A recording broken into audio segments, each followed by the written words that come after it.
In every city, there are buildings forgotten by time.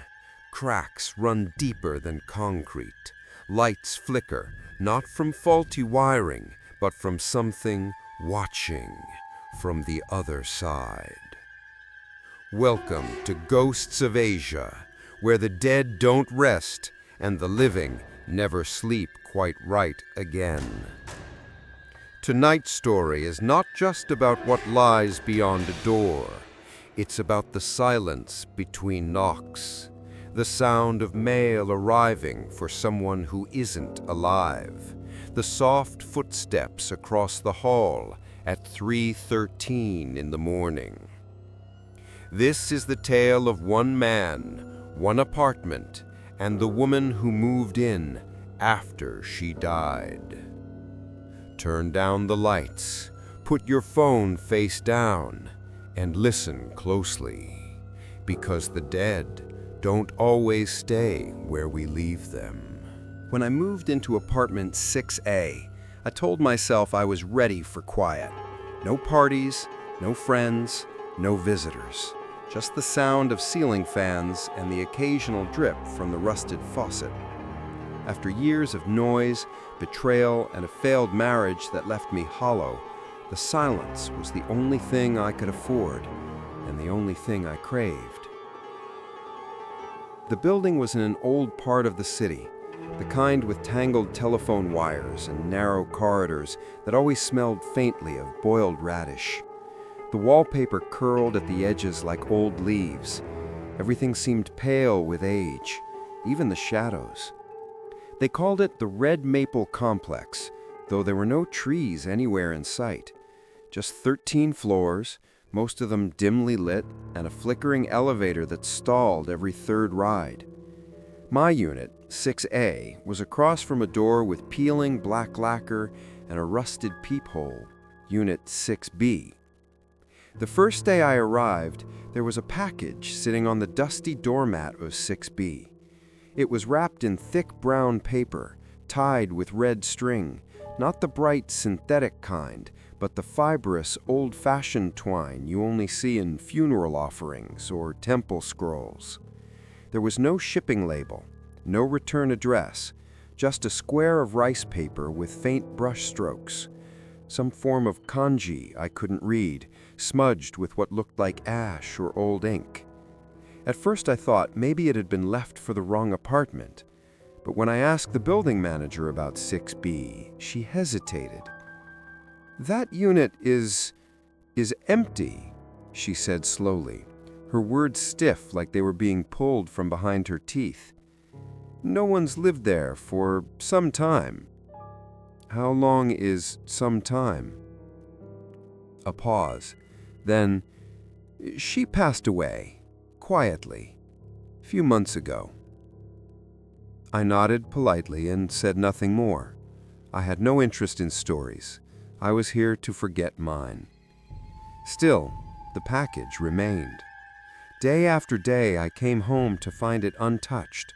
It didn't gather dust, though everything else around it did. No one came to claim it. No delivery man returned to knock. And somehow, I never quite had the nerve to pick it up. Instead, I watched it from my own door each night, like someone might come. I would unlock 6A, slip inside, and leave it alone. But it began to gnaw at me. Not just the presence of the box, but the feeling that something had shifted the moment I noticed it. On the 5th night, something changed. It was well past midnight when I returned from a short walk. The city was unusually quiet, like it had swallowed its breath. As I climbed the last steps to the 6th floor, because the elevator had stalled again, I felt a chill brush my neck, despite the warm, stagnant air. I turned the corner and froze. The package was gone. I blinked, looked again. No, not gone. Moved. It was now centered perfectly in front of 6B's door, aligned like an altar offering. And beside it, placed delicately on the threshold, was a bowl of rice, still steaming. My mouth dried. I looked around. No sounds, no footsteps. Every other door was shut tight, curtains drawn. It was as if the whole floor had closed its eyes. Then I noticed something else. The red string from the package had unraveled slightly, and at the end of the frayed thread was a single hair, long, black, and coiled like a question mark. I didn't sleep that night. I lay in bed, lights off, ears straining. At precisely 3:13 a.m., the hallway light outside my door flickered once, just once.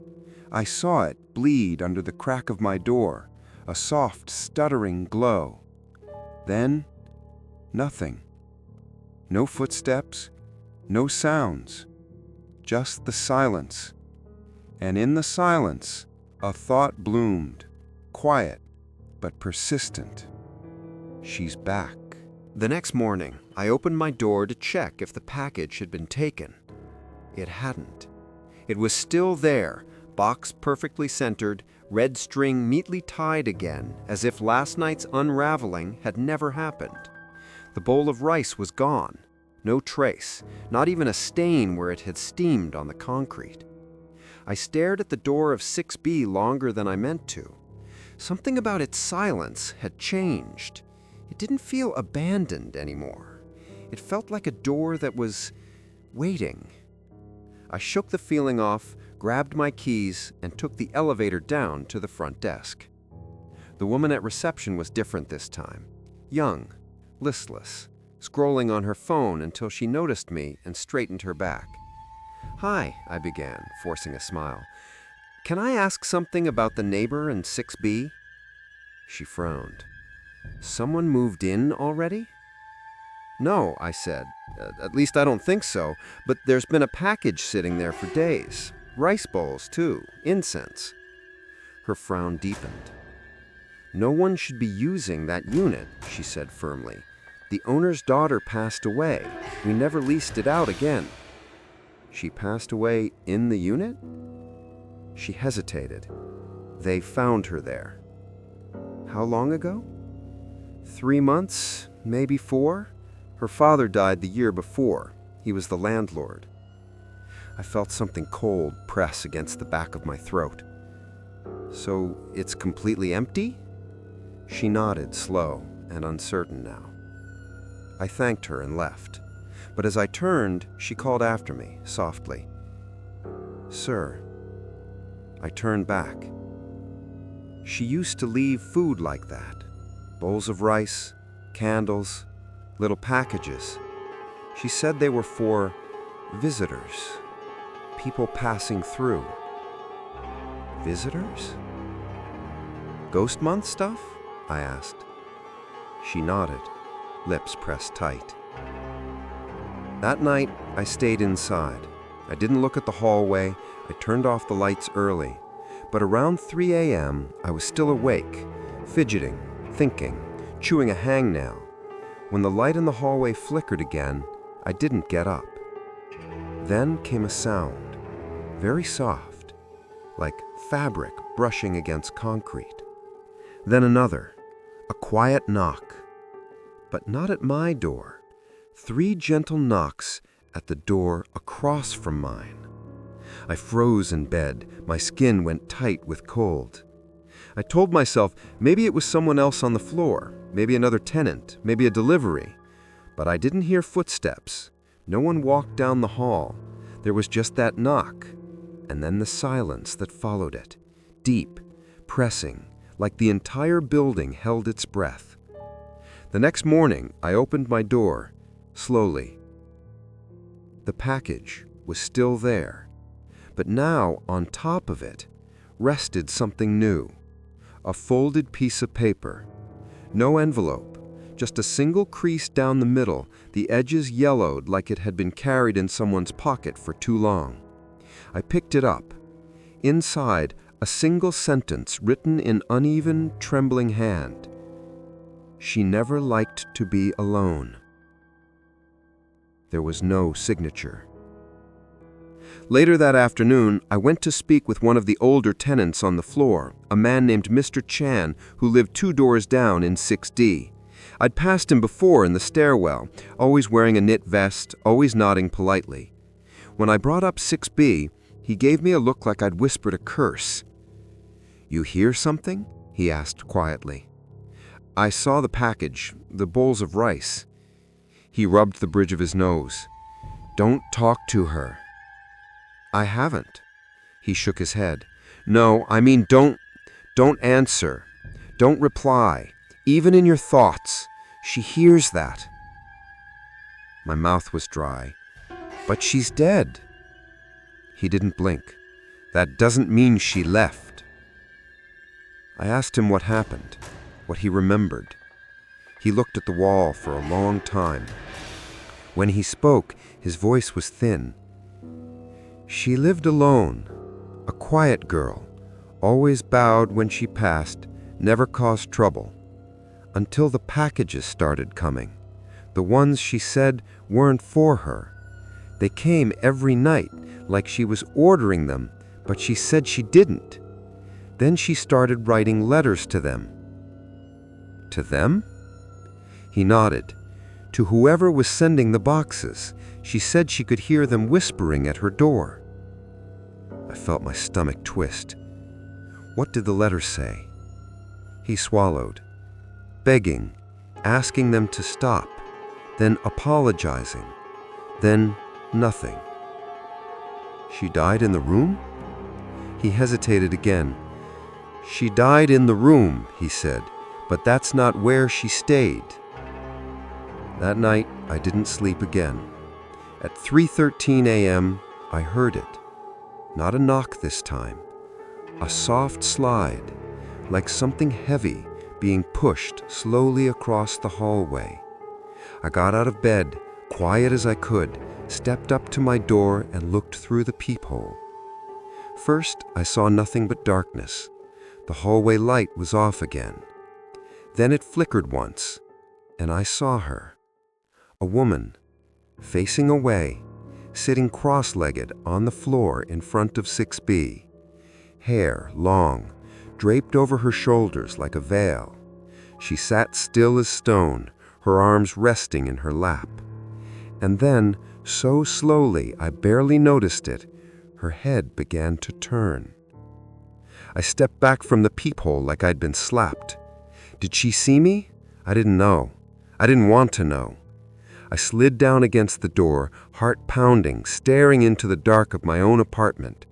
And then I heard it, the soft sound of something being pushed, the package, back to its original spot, right outside my door. By the time morning came, I half convinced myself it had been a dream, the sleepless kind, where memory blurs and logic fails. But when I opened my door, I saw the truth waiting for me, a small, rectangular truth wrapped in paper and silence. The package was no longer outside 6B. It sat squarely in front of mine. Someone, or something, had placed it there carefully, like a gift that had been reading to be accepted. The red string was gone. In its place was an envelope, cream-colored and brittle with age. The ink on it had bled slightly, as if it had been written long ago and kept somewhere damp. It had no stamp, no postmark, just my apartment number in a trembling hand. 6A. I stared at it for too long. There was a strange warmth to it, faint and fading, like something that had recently been held. When I bent down to pick it up, I thought I smelled jasmine, soft, floral, and entirely out of place in the stale air of the corridor. I carried it inside, placed it on the counter, and then I did what I shouldn't have done. I opened it. Inside was a single photograph. A woman standing in front of the same building, maybe 5 years younger, maybe 20.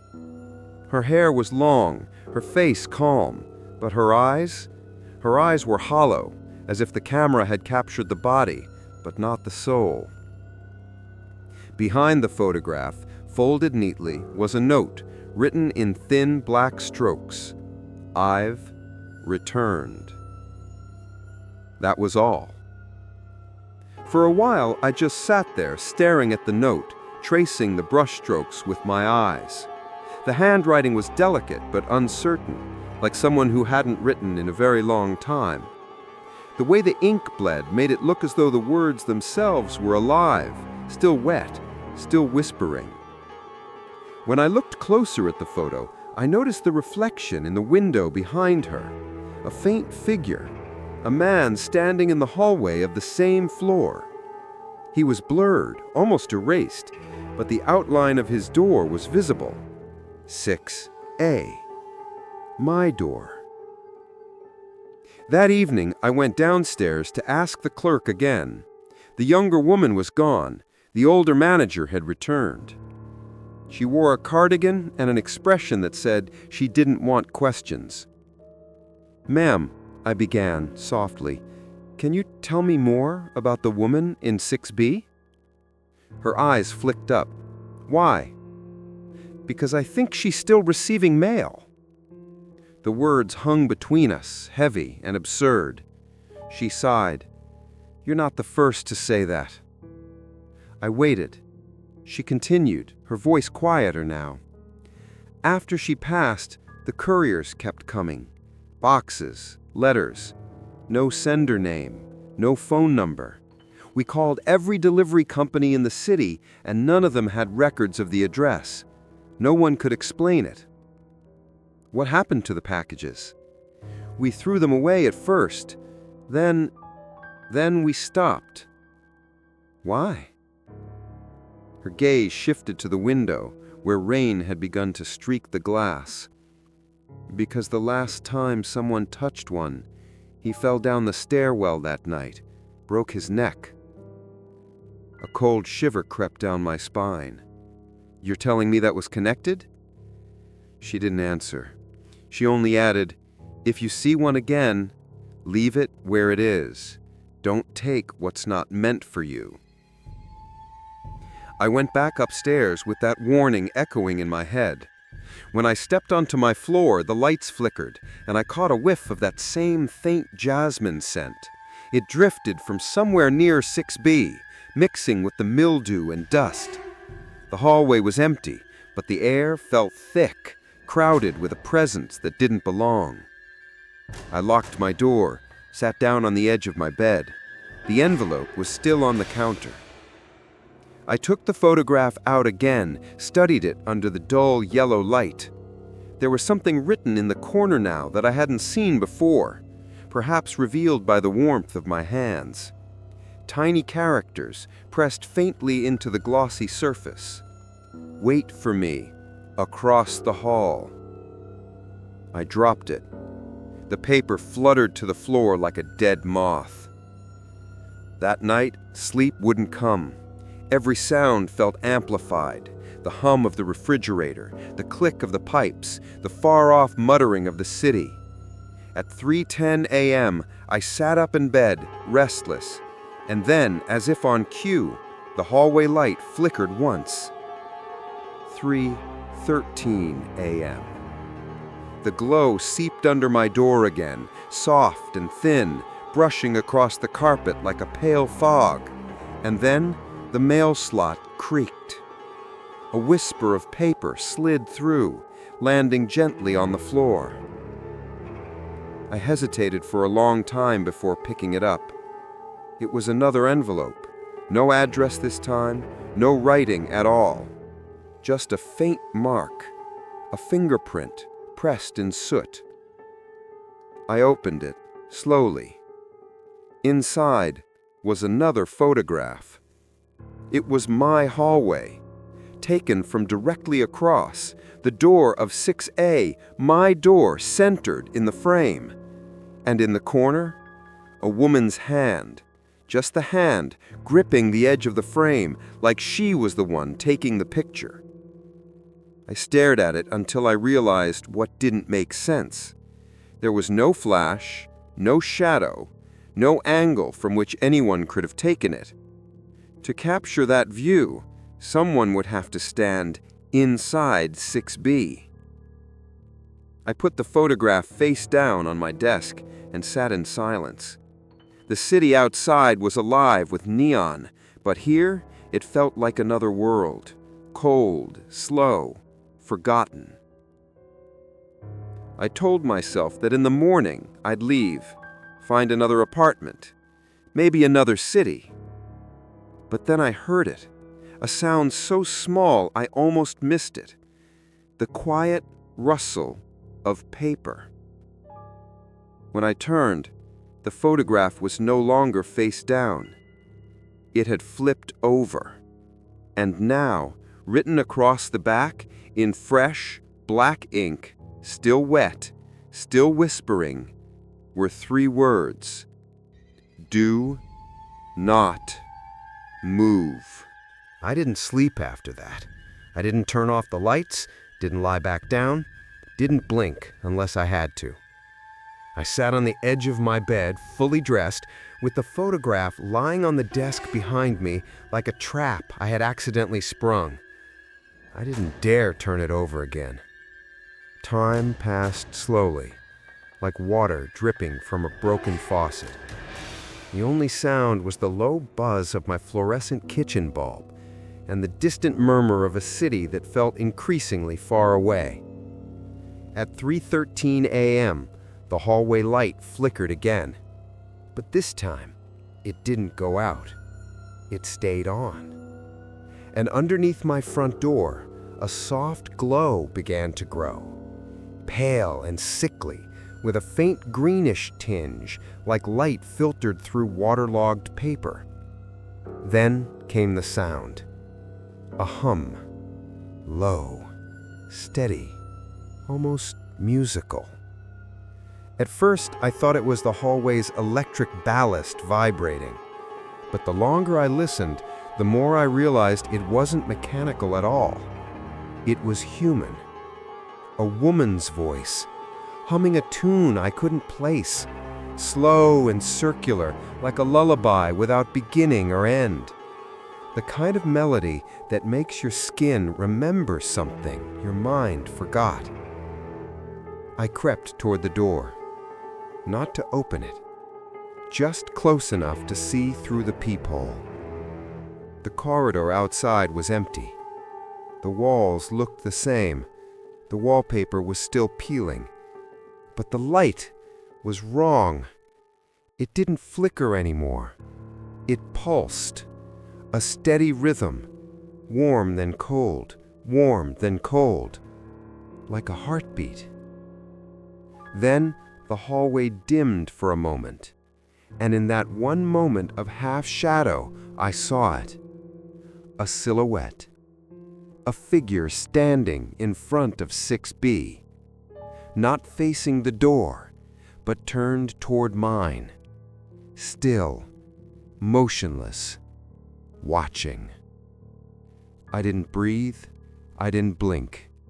Then the light returned to full brightness, and the figure vanished, just like that, gone. But something had changed. Beneath the door of 6B, a new light had appeared, faint but steady. It was coming from inside. The next morning, I asked the clerk again. "A light?" she repeated, typing slowly into a computer that clearly hadn't worked in years. "Yes," I said, "inside the unit. I saw it last night." She frowned. "We had the electricity cut off after the last tenant passed away." "No backup generator? No power leak?" She shook her head. "None. That entire unit is off the grid." I stared at her, searching her expression for doubt. There was none. I asked to see the master keys. She refused. Management policy. No one enters 6B. Even to investigate? There is no need to investigate. I left her desk with the distinct feeling that she knew more than she was allowed to admit. Back upstairs, the package was gone. No envelope, no photo, no note. But when I stood in front of 6B, I saw something I hadn't noticed before. The bottom corner of the door frame splintered, as if someone had forced it open from the inside. I reached out and touched the wood. It was warm. Not just recently touched warm, body temperature warm, like the heat of breath on a window pane. Then I leaned in closer. Just beneath the frame, under the flickering light, I could see the barest sliver of that glow again, pale and green and alive. I stepped back quickly. That night, I didn't turn on my lights. I sat in the dark with only a candle burning in the kitchen, a ritual I didn't fully understand but felt compelled to follow. At 3:13 a.m., the hallway outside lit up again. I crawled to the door and lowered myself so I could peek through the thin crack beneath it. And I saw her, not standing, sitting, right in front of my door, back pressed against the wall, knees pulled up to her chest, long hair obscuring her face. She didn't move, but the light around her pulsed gently, like she was breathing it into being. Then she began to hum again. Same tune, same rhythm. I pressed both hands over my ears, but I could still hear it, not through sound, but through my chest. It vibrated in my ribs, in my teeth, in my spine. I crawled backwards, shaking. And then, without warning, the light cut out. Everything went black. Silence fell like a blanket, heavy and suffocating. Then came the knock, soft, from inside the apartment, but not my door, the shared wall between 6A and 6B. Someone or something was knocking from inside her unit, not asking to be let in, but asking if I was home. The next morning, I called the electric company. I asked if any units on my floor still had active service. The man on the phone checked his system. Unit 6A, that's you, correct? Active as of 2 weeks ago. Yes? What about 6B? He was quiet for a moment. Then, I'm sorry, sir. There's no listing for that unit. What do you mean? I mean it doesn't exist in our system. The floor jumps from 6A to 6C. That's not possible, I said. I'm looking at the door right now. But he insisted. It's not in the records. That night, I placed a small mirror on the floor in front of my door, positioned just right so I could see the hallway without looking directly through the peephole. At 3:13 a.m., the light returned, but this time it didn't flicker. It flared, bright, blinding, too white to be natural. And in the mirror, I saw her reflection, standing directly across from me. Her face obscured, but her body perfectly still, as if someone had pressed pause on a video. She raised her hand, placed it gently on the door of 6B, and then she walked through it. Not into it, through it. The surface of the door bent like water, rippling softly around her frame as she vanished inside. And the light under the door pulsed once more, like a breath held, then released. The hallway felt dark again, but in that darkness, I heard one last thing. A whisper, barely audible, not in my ears, but in my mind. I kept the light on for you. The next morning, I walked the length of the 6th floor hallway 12 times, not to count the doors, not to test my sanity, but to make sure 6B was really there, solid, visible, physical. Each time I paused in front of it, each time I reached out, placed my hand on the blackened wood, and waited for something. Warmth, cold, resistance, a whisper. And each time it was just a door. Except it wasn't. Later that day, I filed a maintenance report. The form was old and yellowed, kept in a folder behind the lobby desk. The young woman at reception didn't ask questions. She handed it to me, slid a pen across the counter, and avoided my eyes. In the form, I wrote, "Issue. Hallway lights flicker at 3:13 a.m. every night. Smell of burnt wires, possible fire hazard. Unusual electrical behavior outside Unit 6B." She stapled the form and placed it in a red box marked pending. "When can I expect someone to check it?" I asked. She hesitated. "Should be within a day or two." I nodded. I never saw anyone come. The next night, I waited again.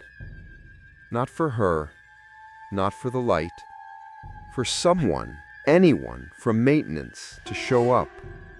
No one did. At 3:13 a.m., the lights flickered once more. This time the hum came back with it, louder, deeper, like something was being drawn into the walls. And this time, the air smelled different. Not jasmine, smoke. Not the sharp bite of electrical burning, but the soft, earthy scent of incense, wet ashes, funeral smoke. I pressed my ear to the door. There was no humming now, only breathing.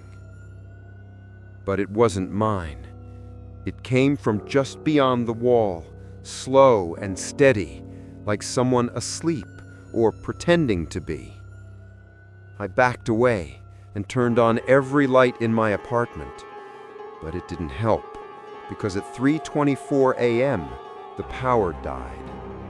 I filed another report the next morning, this time in person. I waited until the older manager was on shift. When I told her what had happened, the flickering, the breathing, the blackout, she didn't write anything down. Instead, she stared at me for a long time, then said, "Unit 6B is not on the building's maintenance schedule." How is that possible? It's not a recognized unit. It has a door, I'm aware. It has a number, a lock, a threshold. She nodded, but no record. Then what am I looking at every night? She was silent. Finally, she leaned forward and whispered, "Have you opened the door?" "No," I said too quickly. Her eyes lingered on me. "You should keep it that way." After that, I searched online for any mention of the building, the Red Maple Complex, and anything about Unit 6B. There was nothing official. No floor plans past 2017, no tenant listings with that number. But in an old forum post buried under a thread about abandoned buildings in the city, I found one comment. "Don't take the 6th floor. The woman never left. 6B doesn't want to be empty." Just that. No username, no replies. That night, the hallway light didn't flicker. It came on and stayed on, bright as a surgical lamp. Too bright. It made the paint on the walls look sickly, made the shadows crawl into corners they didn't belong in. And underneath the door of 6B, the greenish glow was stronger than ever, steady, pulsing. I didn't move for hours, but around 4 a.m., I heard something, a metal squeal, a hinge, groaning open. I ran to the door and peered through the peephole. The door of 6B was ajar, only a crack, but enough for me to see a foot. Just one, bare, pale, still, like someone had been caught mid-step and turned to stone. I didn't breathe, didn't blink. Then, the foot vanished. The door swung closed without a sound.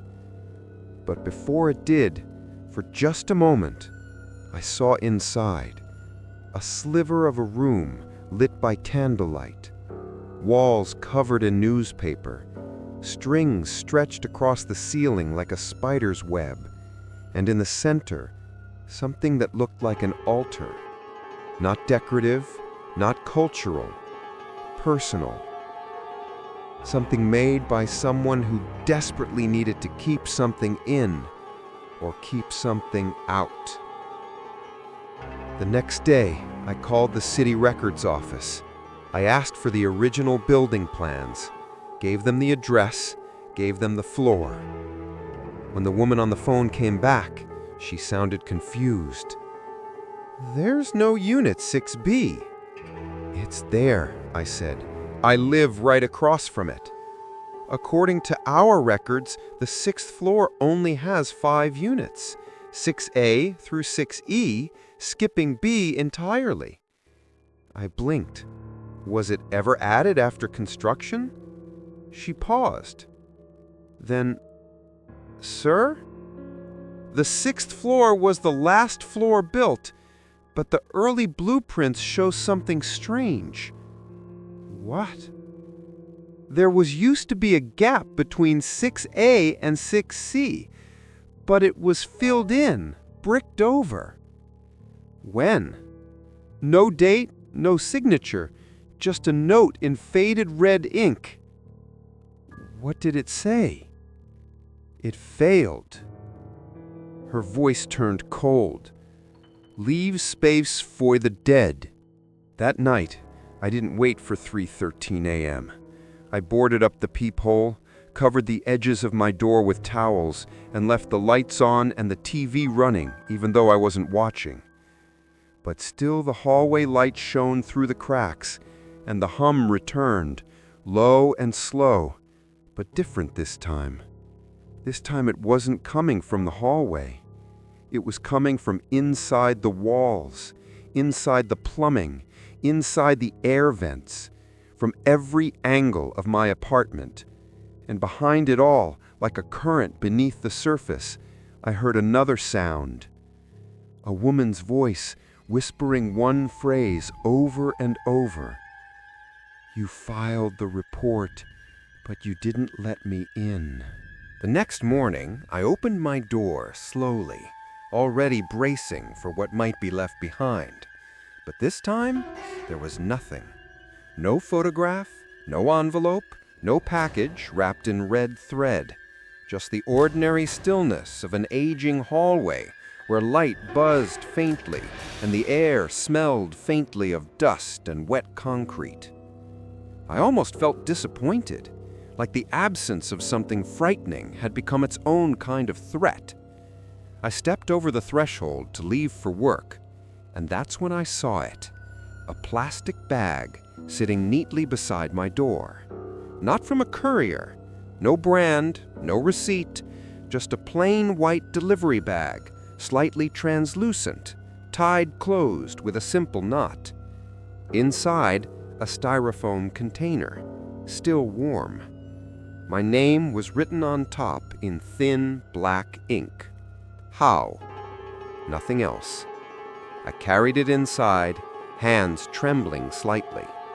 There was no note, no label, no explanation. When I opened it, I found a meal. Still steaming. Hot rice, neatly pressed, a soft boiled egg, pickled daikon, all laid out with almost ceremonial precision, the kind of food you see on ancestor altars. At the very center, a single red chili sliced into a spiral, like an eye. I didn't eat it, but I didn't throw it away either. I placed it on the floor, far from my bed, and all night it sat there in the dark, filling the apartment with a scent that was both comforting and deeply wrong. It smelled like home, but not mine. The next day, I asked the front desk if anyone had ordered food to my room. The clerk, a different young man this time, barely looked up. "We don't offer deliveries here," he muttered. "Try one of the apps." "It wasn't from an app," I said. "There was no driver, no notification." He shrugged. "Maybe someone sent it to the wrong door." I leaned in slightly. It had my name on it. That made him pause. Finally, he glanced over the desk and said, "Did they knock?" I shook my head. No sound at all. His mouth tightened. Then he reached into a drawer and pulled out a worn black folder, one that looked older than either of us. Inside were pages of incident reports, faded and dog-eared. He flipped through until he stopped on a handwritten note. "She used to do that," he said, tapping the paper. "Who?" "The girl in 6B. Before." "Before what?" His voice dropped. "Before she stopped being alone." That night, I returned home and found another delivery. Same white bag, same inked name, still warm. But this time, it wasn't food. Inside, a small glass jar filled with water. Floating at the center was a single tooth, human, yellowed at the root. And beneath the jar, a folded note. The paper was damp, ink smeared. I unfolded it carefully. It said, "She's learning what you like." My stomach turned. I didn't sleep. At 3:13 a.m., the hallway light flickered again. I stood near the door, breath held, trying to ignore the electric pulse that now seemed to beat in sync with my chest. Then, very softly, I heard it. A knock. But not at my door. At 6B's. 3 gentle raps. Not demanding, not urgent, just a soft call. Then silence. Then another sound. The rustle of plastic. I dropped to my knees and peered through the gap beneath my door. I saw nothing for a moment, then movement. A hand. Pale, thin, fingertips bruised with ink. Sliding another delivery bag across the floor. Not to my door, to her own. She was feeding herself, or something else. And then I heard it, a whisper, so faint I thought it might have come from the walls. "You should try it next time." The next morning, I threw both bags away. Not in the trash chute. I took them outside, all the way to a street bin several blocks down. Even then, I felt like I was being watched, like the air behind me held its breath. When I returned, something waited at my door. Not a package, a tray. Old wood, scratched with symbols I didn't recognize.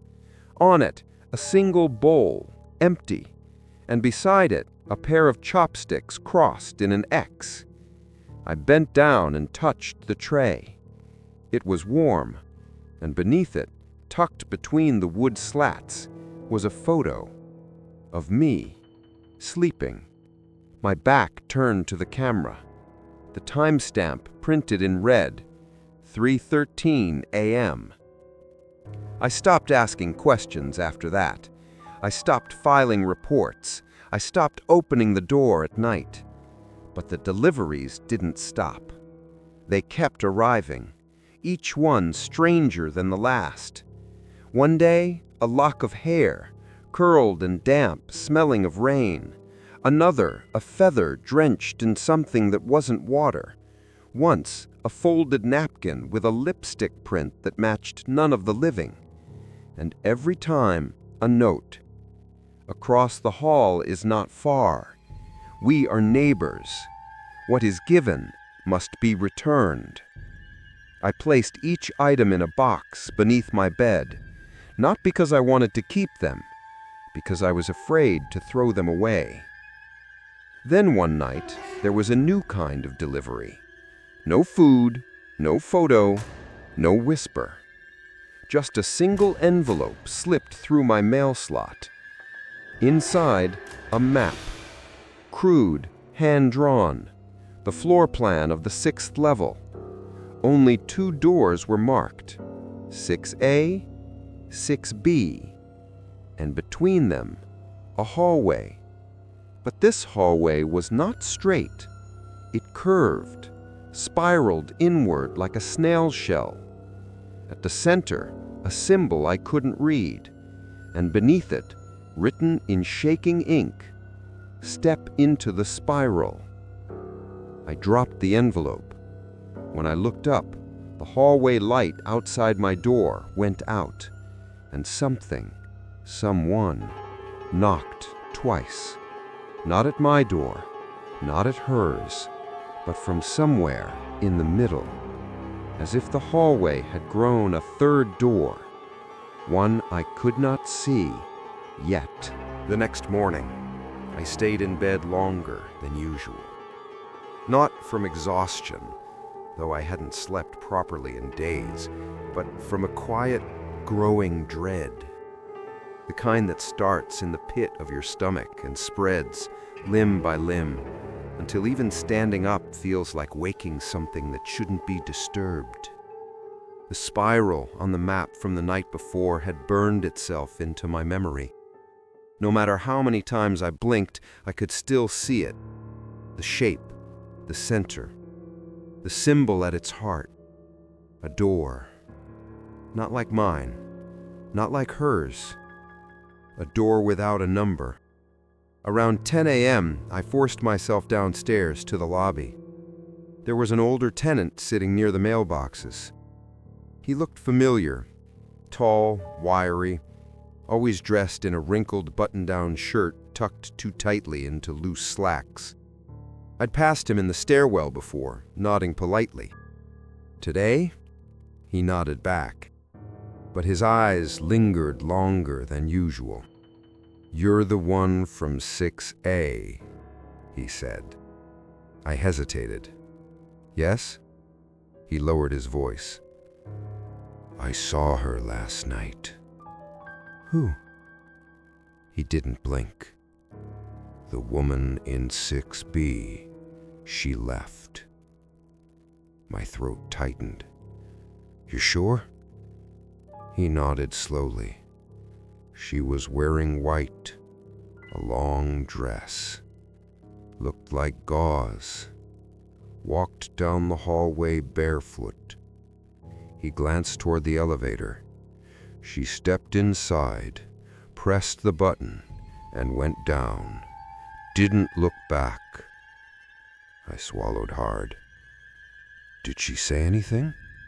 No. He hesitated. Except she smiled. He shivered. It wasn't for me. Back upstairs, I checked my peephole. Everything looked the same. Door 6B. Still closed, still there. But something had changed. The air. It smelled faintly of steam, warm linen, a trace of something floral, like someone had just walked through. I paced my apartment the rest of the day, checking the time, checking the door, checking my phone for messages I knew wouldn't come. Nothing arrived. No packages, no photos, no whisper-slipped letters. Just silence. And that silence felt worse than the noise. That night, I sat by the door, waiting. Not for the knock, for the elevator. I didn't know what I expected. To hear her return? To hear footsteps approaching, dragging slightly like they did in dreams? To hear the soft ping of the elevator arriving at a floor that should have forgotten her? But none of that came. Only the steady hum of a hallway pretending to be normal. Until 3:13 a.m. That was when the elevator finally groaned to life. I pressed my face to the peephole. The light above the elevator door glowed red, something I had never seen before. There was no floor number, just a symbol, a single circle, pulsing. The elevator opened. No one stepped out, but the light in front of 6B flickered once, and her door creaked, not open, but inward, as if breathing. Then I heard the whisper again. She didn't leave, she descended. In the morning, I visited the old man again. He was smoking now, leaning over the railing of the stairwell. His hands trembled slightly, but his eyes were sharp. "I saw her," I said quietly. He nodded. "I know." "She wasn't going down." He didn't respond. "She was going deeper." Still no reply. Then finally he said, "There's an old belief. My grandmother used to tell me." He flicked the ash from his cigarette. "Some buildings, especially ones like this, built without blessing, built over broken earth, they grow roots." "Roots?" He nodded. "Extra floors, hidden rooms, spaces that don't exist on paper. They sink down into the soil like veins." "And 6B?" He met my gaze. "Is where the root ends." I stayed home that night. Didn't check the door, didn't open the peephole, didn't pace. I turned on all the lights and waited. And at 3:13 a.m., the light died. Not flickered, not dimmed, died. My apartment fell into perfect darkness. The only light came from beneath the door, the green glow soft and steady, leaking into the floor like ink into paper. And then I heard the elevator again. Not the sound of it arriving, the sound of it descending. Each floor creaked by like a prayer whispered too slowly. 7, 8, 9. But the building only had 13 floors. 10, 11, 12. No light in the hallway changed, only the sound. 13, 14. Then silence. And I realized something terrible. It wasn't stopping. It was still going. A building with roots, the old man had said. A hallway with a spiral. A woman who didn't die, only stepped sideways. And now she was inviting me to follow.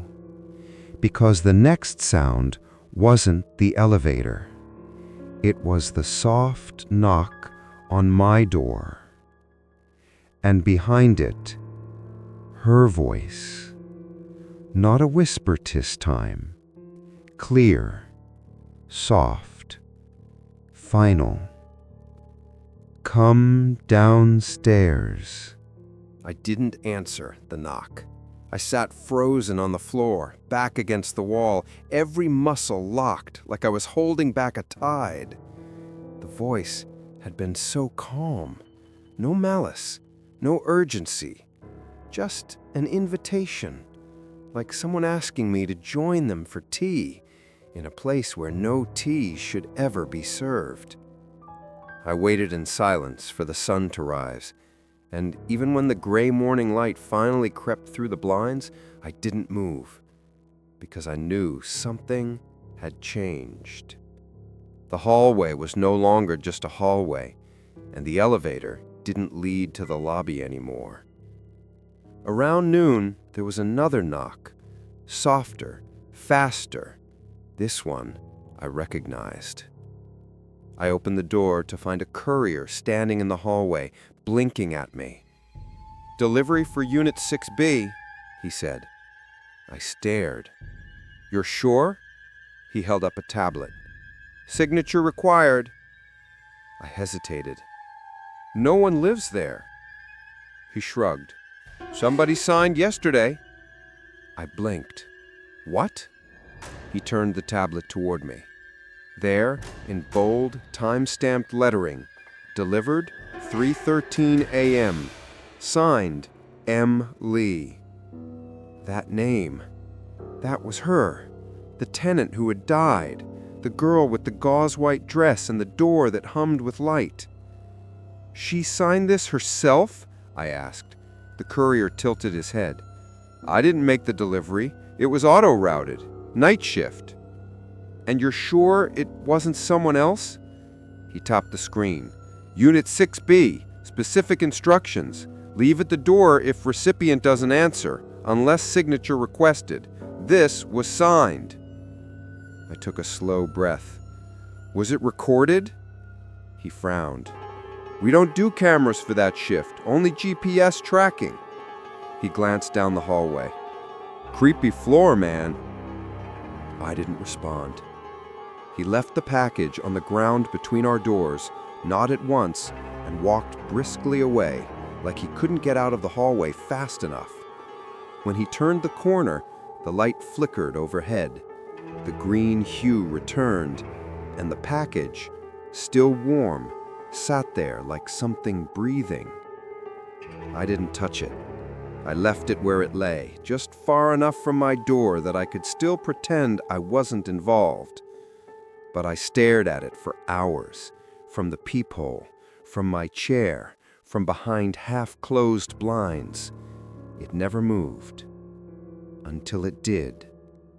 At exactly 3:13 a.m., the lights in the hallway pulsed once, and the package was gone. Not stolen, not carried away, just gone. In its place, a sheet of paper. I watched it for what felt like forever before finally opening the door. The paper was blank at first, but as I picked it up, black ink bloomed across it like mold. "Thank you for signing on my behalf." I dropped it, slammed the door shut. The next morning I found my mailbox open. Inside, another note. Typed, printed, folded once. "Delivery confirmation, Red Maple Complex, Unit 6A, recipient, Hao Lin. You are now listed as authorized proxy for M. Lee.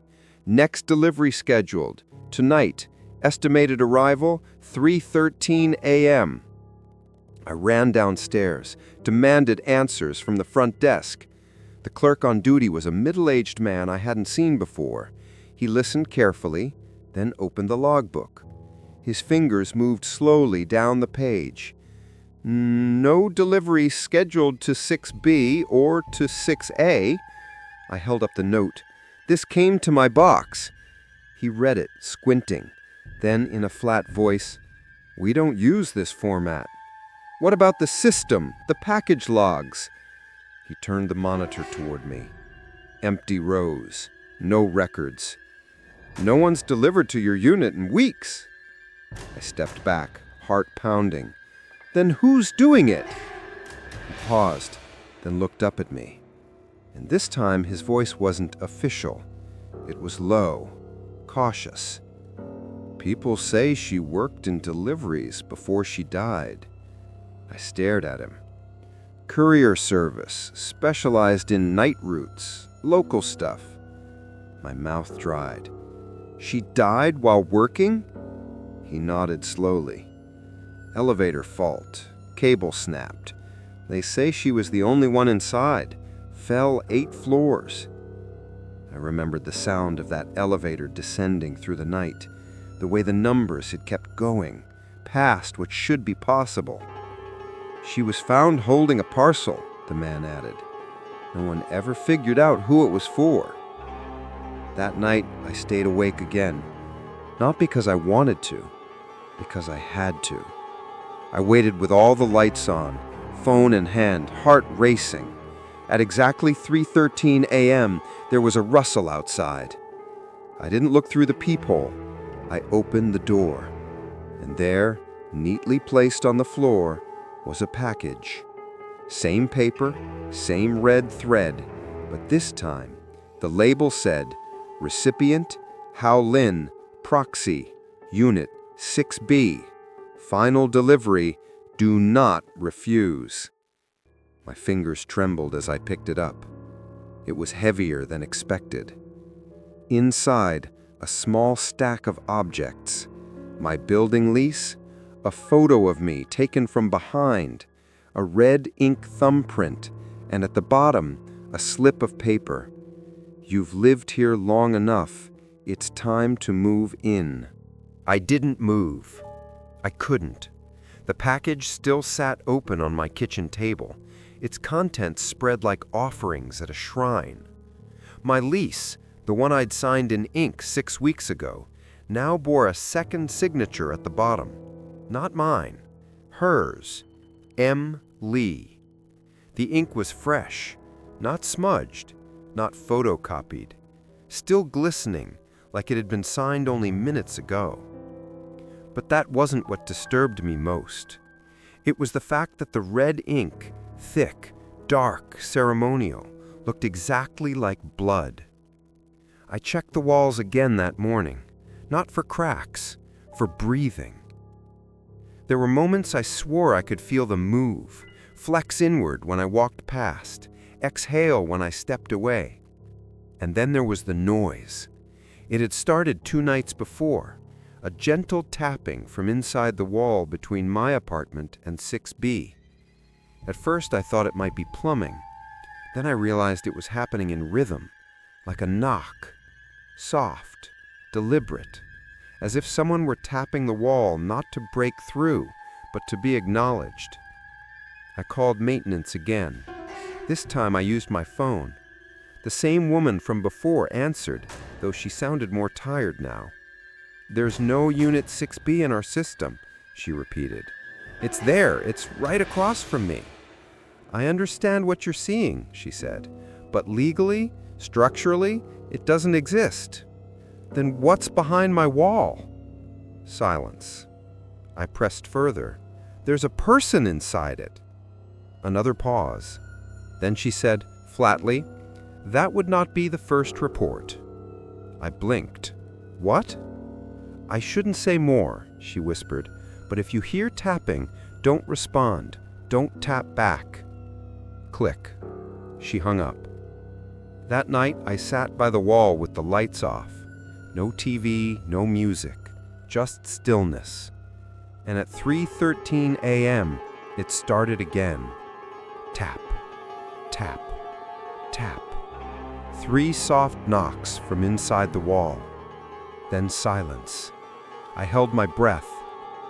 Tap. 1 more. Then a whisper, so faint I almost missed it. It's thin, isn't it? I stood slowly, pressed my palm against the wall. It felt warm, but not from heat, from closeness, like someone on the other side was leaning against it, palm to palm. The wall was damp, no, soft, and when I pressed harder, I felt the material bend, not like plaster, like paper, thin, flexible, breathing, like a skin stretched too tightly across something alive. I pulled my hand back, heart racing, and saw the imprint left behind. 5 long, slender fingerprints, but not mine. They were on my side, pressed outward. In the morning, I tried to call the building owner. disconnected. Tried city records, no such complex listed. I even walked to the management office 2 blocks away. The building had been abandoned. Dust on the doorknob, vines through the mailbox. The only thing taped to the window was a slip of yellowed paper. We do not open what was sealed. Later that day, I returned home to find a new envelope slid under my door. Inside, a blueprint. Crude, hand-drawn. The 6th floor again, but this time, 6B wasn't marked as a unit. It was drawn as a hollow, a void, a space between spaces. And on the back, a handwritten note. Paper walls are for folding. I didn't understand, not fully. But that night, I checked again. I turned off all the lights, lit a single candle, and placed my hand on the wall between my apartment and 6B. It pulsed under my palm, alive. And then I saw it, faint lines across the surface, fold lines, as if the entire wall had been constructed from one massive sheet of paper, pleated like origami. I traced one crease with my finger, and the wall, it responded. It folded inward, just slightly, but enough to let something shift on the other side. Then came the whisper again, closer this time, right behind the paper. You've lived beside me long enough. Don't you want to see where I've been? I didn't answer. I couldn't. I backed away, heart hammering, mouth dry. But the wall didn't stop moving. It rippled. It breathed. It remembered. And somewhere inside it, behind the folds, the layers, the ancient paper softened by time and tears, something moved. Something waiting. I didn't sleep. I packed a bag the next morning. Decided to leave. Forget the deposit, forget the lease, forget the whispers and the wall and the green light. But when I opened my door, the hallway was wrong. It was longer, stretched. The walls curved inward, warped like a funhouse mirror. And 6B was gone. Just a blank stretch of wallpaper, as if the door had folded itself shut forever.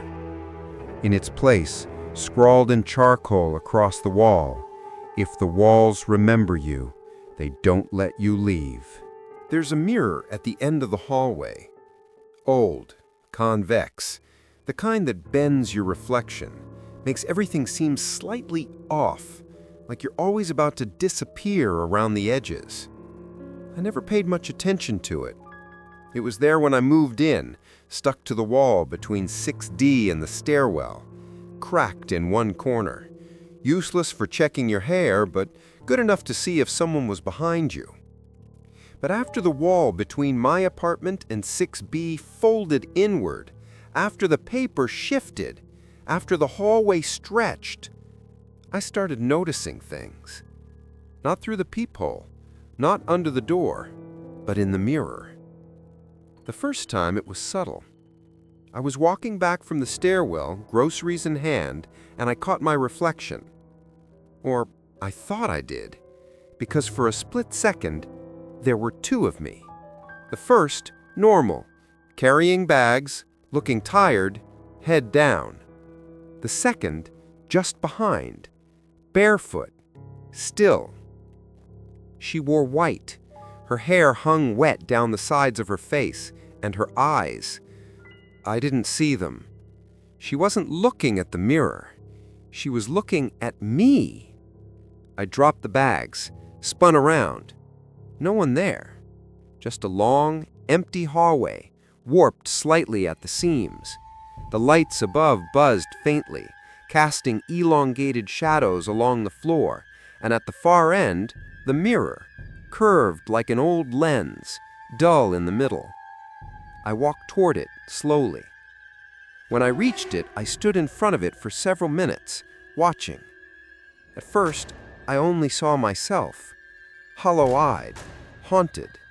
Then, just behind my shoulder, movement. A figure again, not fully visible. A flutter of white, a shape stepping just out of frame. And then, the faint sound of humming. Familiar, circular, the same melody I'd heard echoing through the hallway at 3:13 a.m. It was coming from the mirror.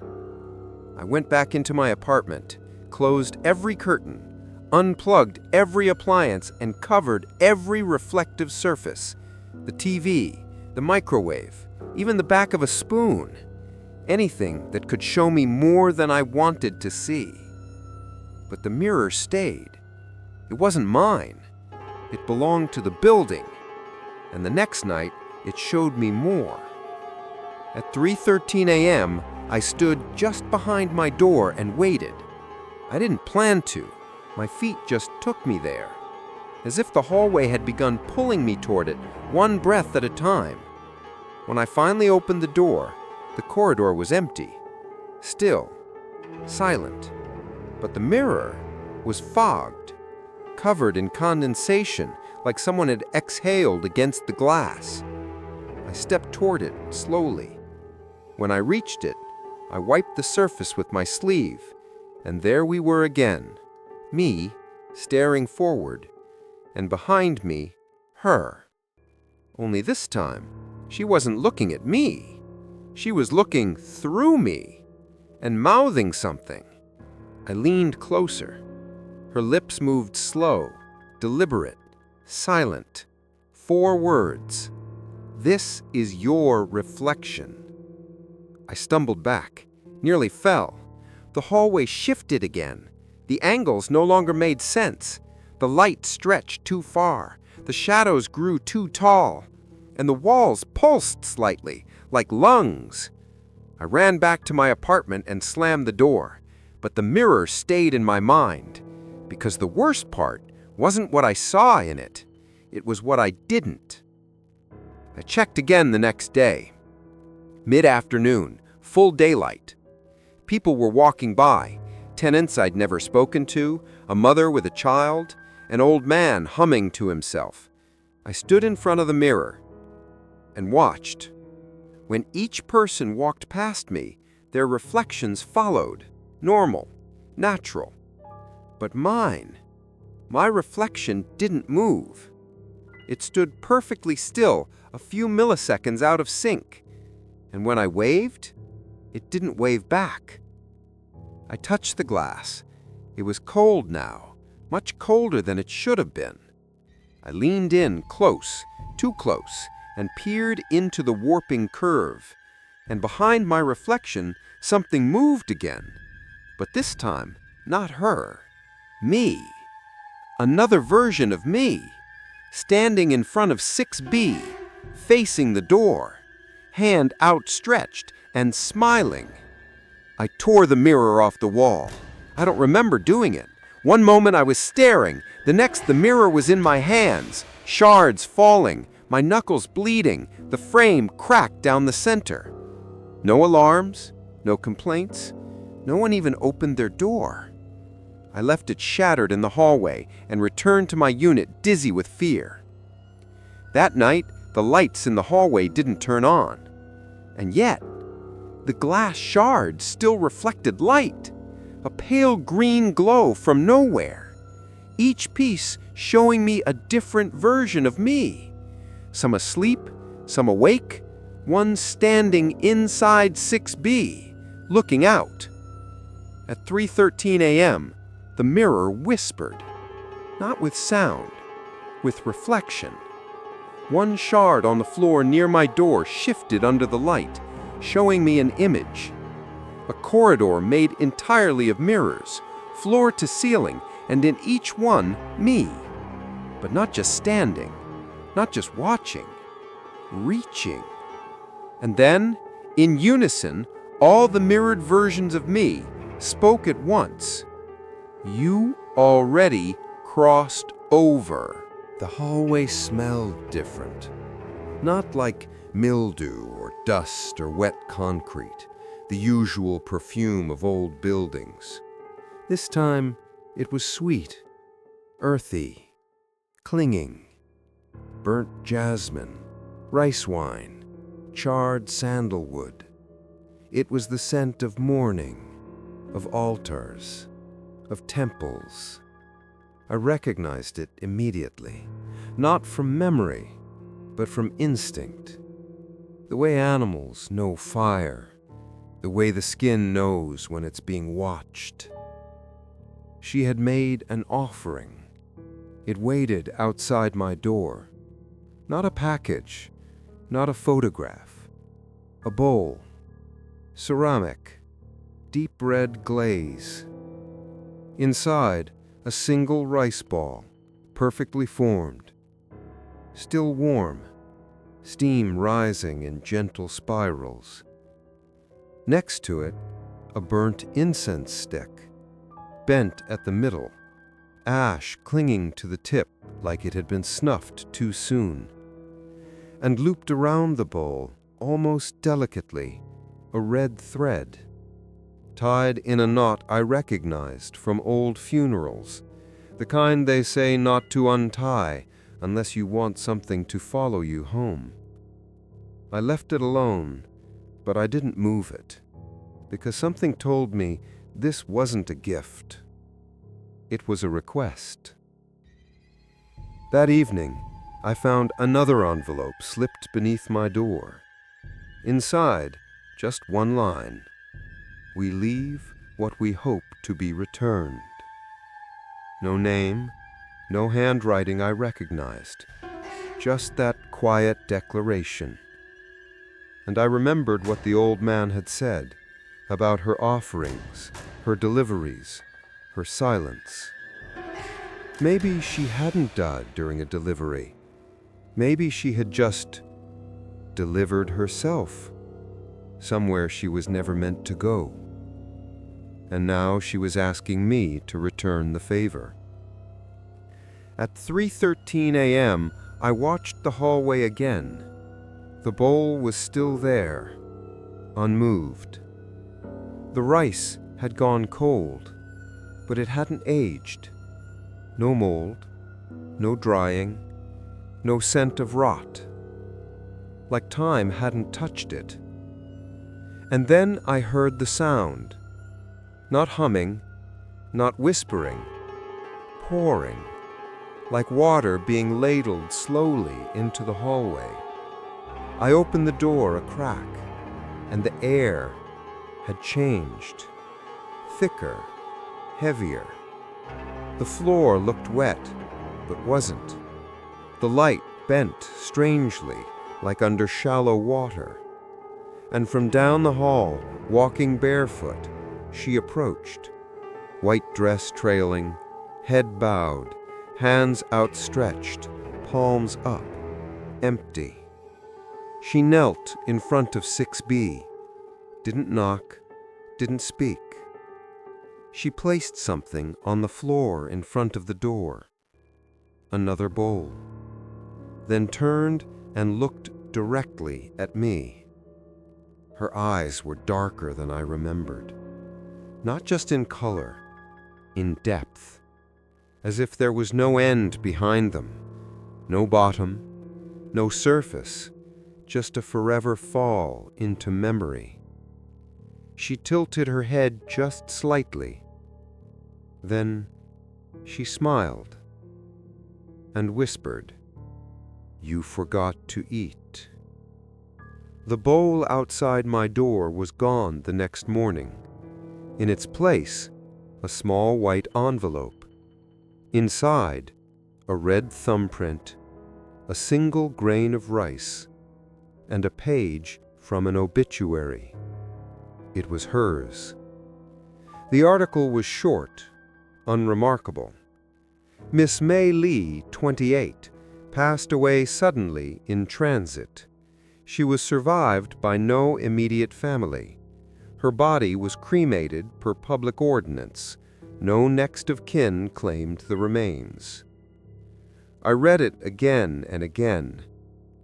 No next of kin. No one to remember her.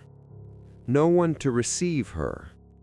And that, I think, was the problem. She had no shrine, no altar, no bowl placed beneath her photograph.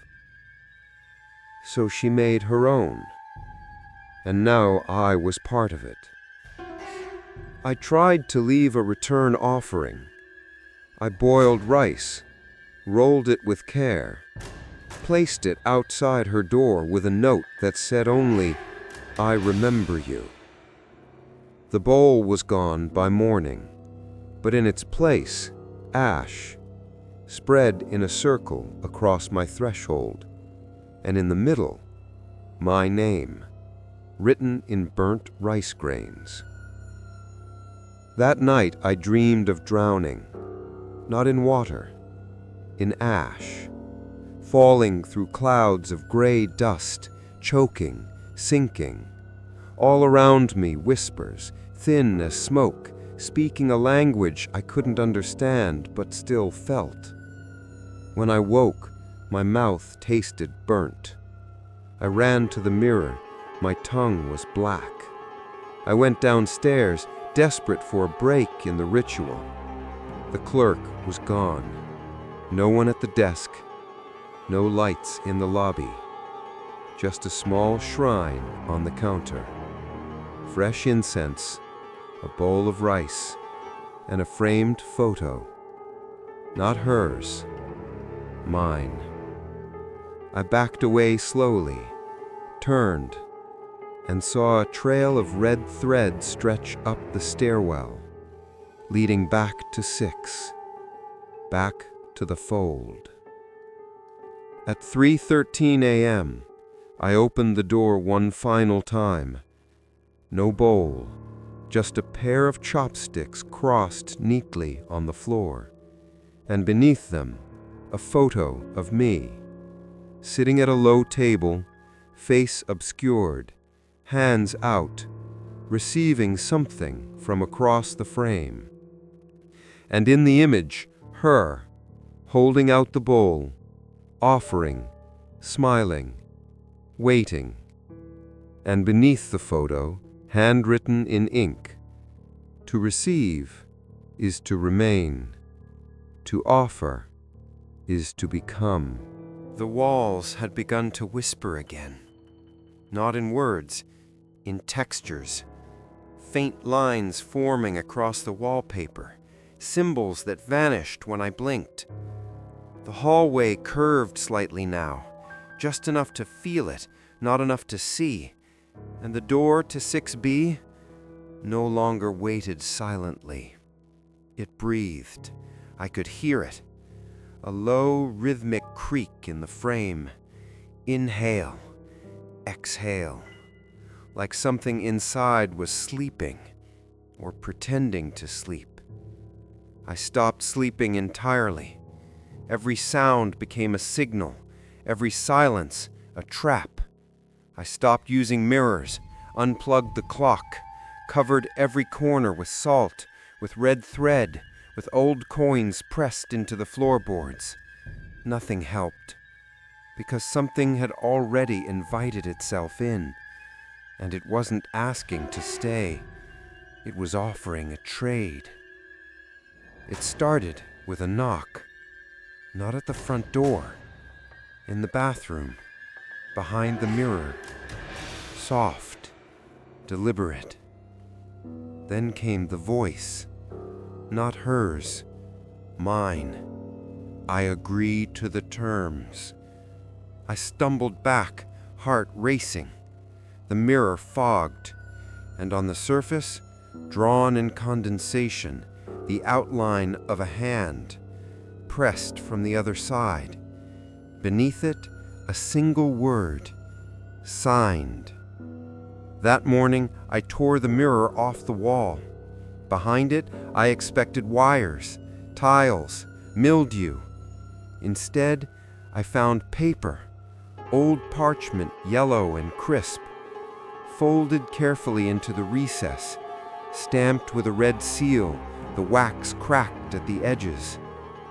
And when I opened it, my breath caught, because I recognized my name, typed in perfect cold lines across the top. Hao Lin Assumption of Tenancy. Not for 6A, for 6B.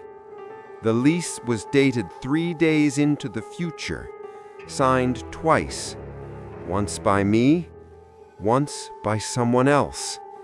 The signature scrawled in black ink, looping and delicate. Mei Li. And in the margins, handwritten additions.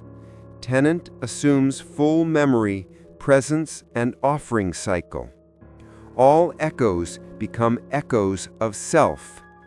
No exit clause, no family to notify, no witness to contest. To dwell is to inherit. I dropped the lease, stumbled back into the hallway, sought out anyone, any tenant, anyone living. But the hallway was silent, all the doors closed. No footsteps, no coughs. Even the elevator sat still, its red light blinking faintly, like a heartbeat slowing down. I pressed the button anyway. It opened immediately. Inside, empty. But the floor panel was different now. It no longer counted up, just one button, marked only with a downward arrow, and beneath it, carved into the metal, Return to Sender. I didn't step inside. I ran back, locked the door.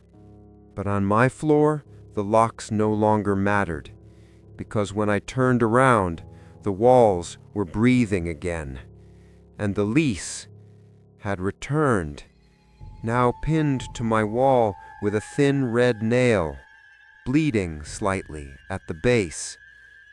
That night I burned it, set fire to the lease in the sink, watched it curl, blacken, crumble into nothing. But the next morning, it was back, folded neatly on my pillow, still warm, still signed. I called every number I could find, the building office, the city registry, a lawyer, a friend from university. Disconnected. Number no longer in service. No voicemail, no rings. Just a humming static. Until finally, one line connected. A voice picked up, low, brittle. Red Maple Complex, Unit 6B. Do you accept? I didn't answer. The voice continued. Once signed, always signed. Memory will adjust. You will become her echo. All mail is forwarded. I hung up. The dial tone continued for 3 full minutes. That night, there was no bowl, no incense, only an envelope slipped under my door.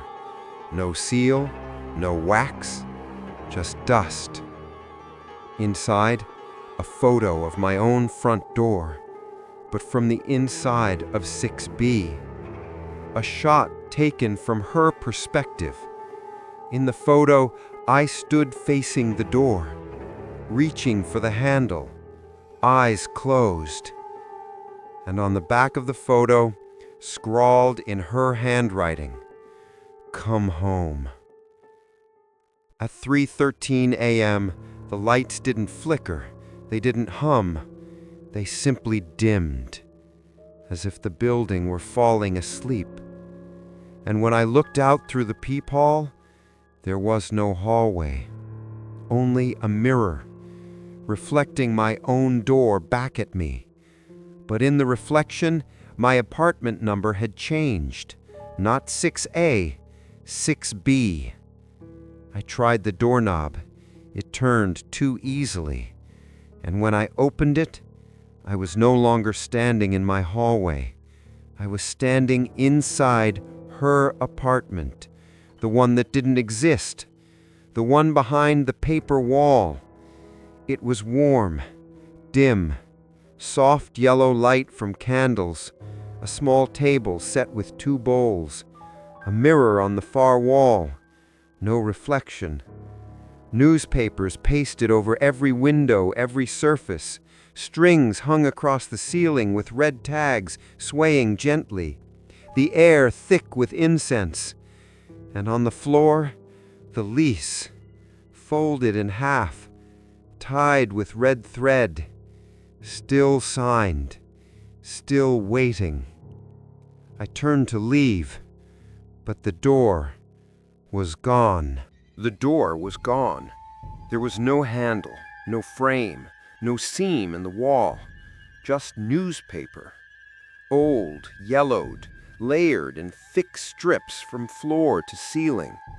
Foreign headlines and faded ink. Some pages were dated from this year, some from decades ago, some from dates that hadn't happened yet. And scrawled across the paper in red brushstrokes, to leave, unlearn the shape of exit. I turned in circles, trying to retrace my steps. The apartment wasn't large, but it had grown. Every time I passed the low table with the twin bowls, the room stretched slightly longer, like it was rearranging itself, waiting for me to stop resisting. There were doors that didn't lead anywhere, curtains that opened onto blank walls, windows that showed only static, not digital, paper, a slow flickering waterfall of printed noise. And beneath the floorboards, I could hear it. Footsteps, soft, bare, pacing in time with mine, always just beneath. Hours passed, or maybe none. Time had unraveled. I found my way to the bathroom, which had changed. No mirror, only a basin filled with water, and inside, my face. Floating just beneath the surface, eyes open, lips still, watching me. When I reached down to touch it, the reflection rippled and whispered, "Upstairs is a loop. Downstairs is a return." I backed away, then turned and saw something new. A door, metal, heavy, unlabeled, at the far end of the kitchen behind a curtain of incense smoke. And next to it, a sign, "Emergency, exit, authorized use only." The fire exit. I tried the handle. It was cold, stiff, but it turned. The door groaned open with a long, aching sigh. Beyond it, a stairwell, unlit, narrow, spiraling downward. The walls were not concrete, not plaster. They were made of layered doors, hundreds of them, some cracked open, some bolted shut, some breathing softly, each with a number painted in red. But none of them were 6A. All of them were 6B, 6B, 6B, 6B, over and over. Each door a repetition, each descent a folding inward. I stepped onto the first stair, and the door behind me slammed shut. No click, no lock, just silence. At first, the only sound was my breathing. Then, hers. Behind me, not following, mimicking. A step for every step, a breath for every breath, an echo, but not delayed, simultaneous, like we were one voice, split. The stairwell turned endlessly. At one point I lost count. I passed a landing marked with an exit sign, but the letters had been scratched out. Only one word remained: belong. I kept going. The air grew thicker, damper, filled with the scent of ashes and steamed rice. Eventually, I stopped. There was a final door at the bottom, black, smooth, no number, just a single brass handle, polished like it had been touched 1,000 times, and above it, carved into the wall, "Her room, your turn." I didn't knock. I opened the door and stepped into the corridor again. But it wasn't mine. This hallway was upside down. The lights hung from the floor. The ceiling sagged like wet paper. And the doors, dozens of them, all faced inward, toward me. Each one labeled not with a number, but a name. Mine, Mei Li's, others, people I didn't know or hadn't known yet. Names I recognized from forgotten letters, names I'd whispered in dreams. And at the far end of the corridor, a mirror, perfect, polished, still. In it, her, standing just behind me. No reflection of myself, only her. Dressed in white, eyes dark, mouth closed, and her hands held out, palms up, offering something, small, a key. I turned. She wasn't there. But in my hand, the key. Old. Iron. Tied with red thread. And when I turned back to the mirror, it no longer showed her. It showed a door. 6B. Closed. Waiting. Behind it, a soft glow, and the sound of my own voice echoing from the other side. I live here now. The door behind me no longer existed. Only paper, only silence, only the sound of breath that wasn't mine.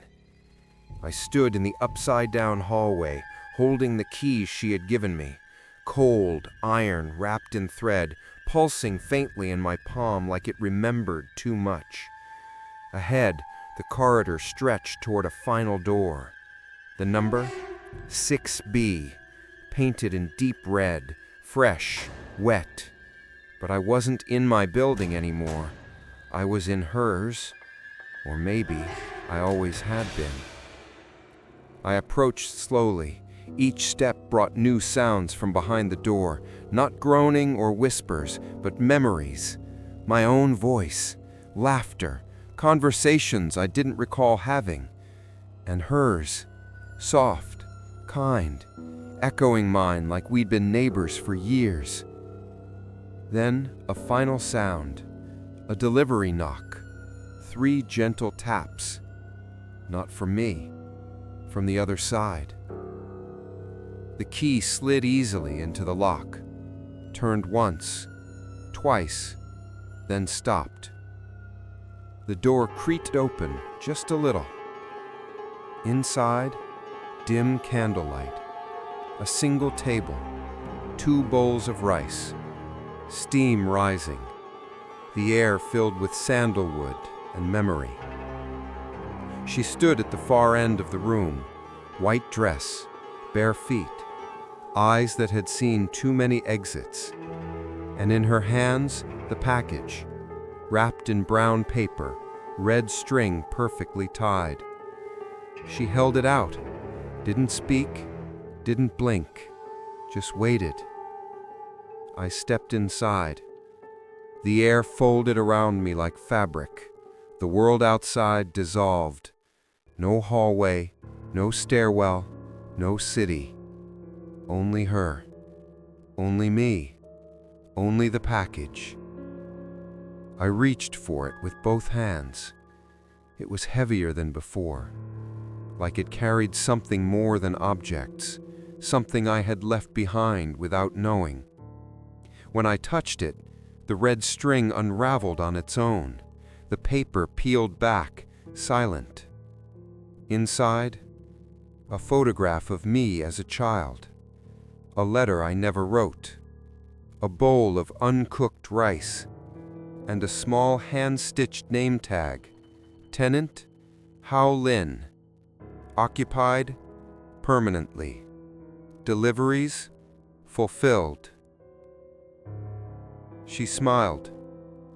Not cruelly, not sadly, but with peace. The kind of peace that comes from returning something that was always meant to be yours. She stepped back. The room dimmed, and for the first time, I saw the window. Behind thin paper curtains, a light flickered. Not hallway light, not fluorescent, candlelight. And behind it, rows of doors, hundreds, each one marked with names, initials, memories, each one flickering softly, as if alive, as if waiting. She turned away, faded slowly like breath on glass, and as she vanished, so did the walls. The apartment fell away. I stood alone, in a space made of ash and memory. Only one thing remained in my hands, the package, and on its final label, return to sender, delivered. Recipient, you. Now I understand. The deliveries weren't for her. They never were. They were mine. Memories I refused to receive. Grief I never signed for. Stories I kept sealed in brown paper and red string. Until now. Until I became the next tenant. Until I took her place. Because that's what this building was. Not a home, a cycle, a spiral. A place for the forgotten to be remembered, one delivery at a time. And tonight, at 3:13 a.m., I'll knock.